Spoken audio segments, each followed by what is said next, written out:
Japan is famous for growing some of the best produce in the world, but how much of it do you think comes from a large urban city like Tokyo? Join me today as I try different food with ingredients produced right here in Japan's capital. 皆さんこんにちは。squishytalk.w へようこそ。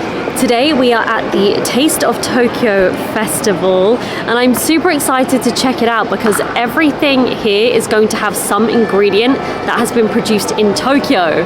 So there are a lot of options. Anyway, if you like videos like this, don't forget to like and subscribe. And let's get into it. Unlike most festivals, this festival was split into 3 areas, but I decided to head to the Yurakusho section. The event was surprisingly peaceful and relaxing, even though it was so close to the station. The first food truck I went to sold a selection of Italian food, and basil was the ingredient that they used from Tokyo.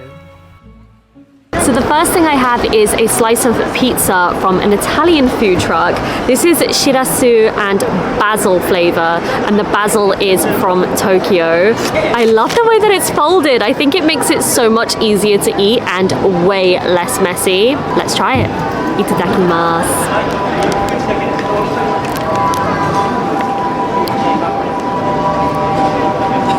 The bread is baked perfectly. It's lovely and soft. I could get a hit of the cheese and the cheese is good, but I didn't really get any shirasu, so I'm gonna go in again.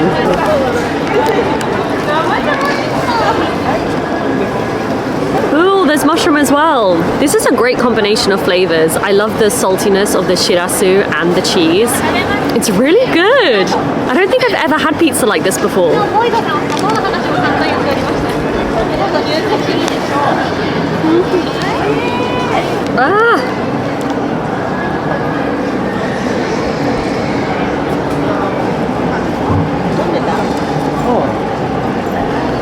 Wow, that is really good dough. I don't know which part to eat.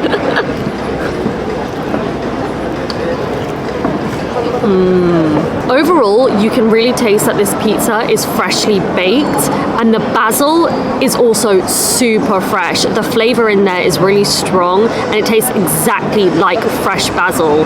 You can tell it's not been sat out for a long time or frozen. It really has that freshness to it.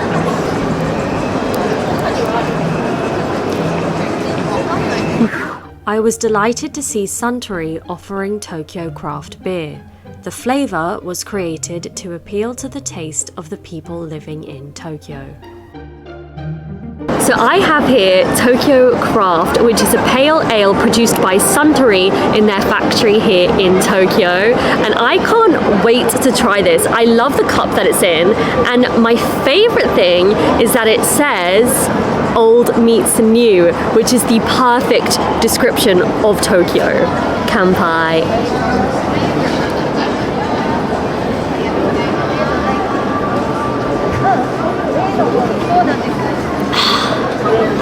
Oh yeah, that's good. It's really, really fruity and fresh. So I think it's really easy to like this. It's not got a strong malty flavor or anything like that. It's a very fruity, fresh beer. And it's so good. And honestly, this is the perfect thing to wash down the pizza that I had earlier.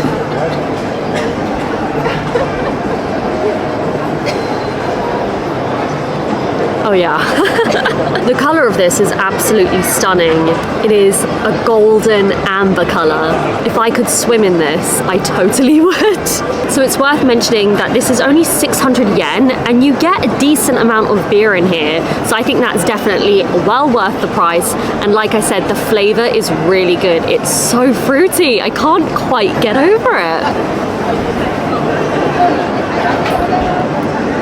I really want to keep this cup, but it says, please return me, so I'm going to have to return it, which is really sad because it's so nice.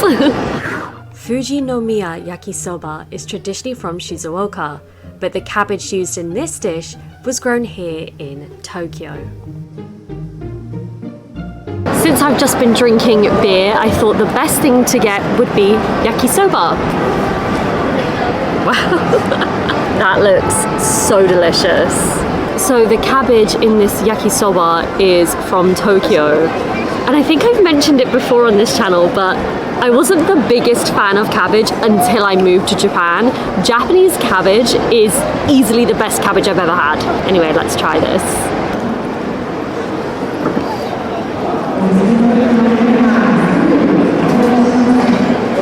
That is so good. It's got that perfect yakisoba flavor of being kind of sweet, which I really love. The noodles are quite thick as well and a little bit chewy. This is delicious. So I've got some of the Tokyo cabbage. Let me try it. Wow, it's actually managed to maintain its crunch even though it's been cooked. It's really good.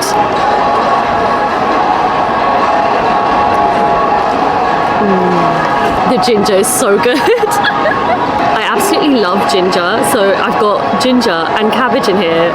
It's heaven. I have beer too. So good. I'm so surprised.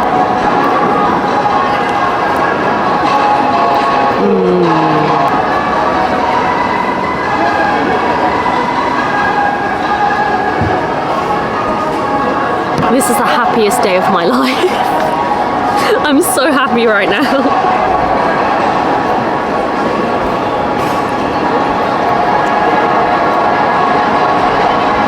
So I should mention, this yakisoba only cost 600 yen. When it's closed, it looks kind of small, right? But as soon as you open it up, that's a really, really good amount. Keep in mind, I've obviously eaten some of it already, but this is a really good portion.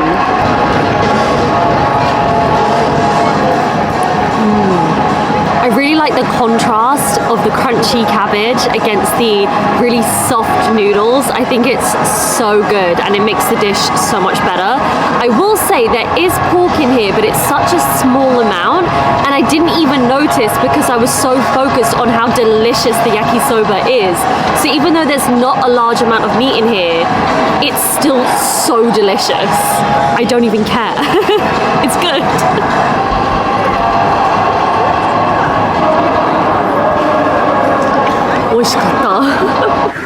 One of the most surprising Tokyo ingredients could be found at this food truck serving gelato made with milk from Tokyo. I'm on to dessert now and I have some gelato here, and this is a Tokyo milk flavor. It costs 500 yen and look how fluffy it is. You can see that there, it's so fluffy.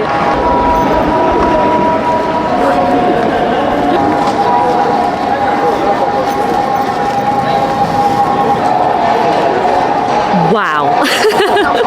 This is so creamy and smooth. And what I love the most about it is it's sweet, but it's not sickly sweet. It's very easy to eat, so I'm gonna keep eating it.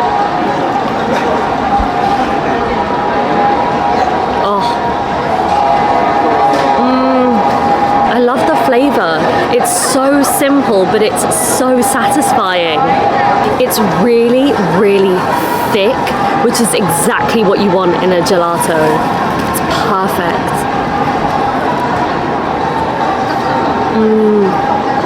This was a great choice for dessert.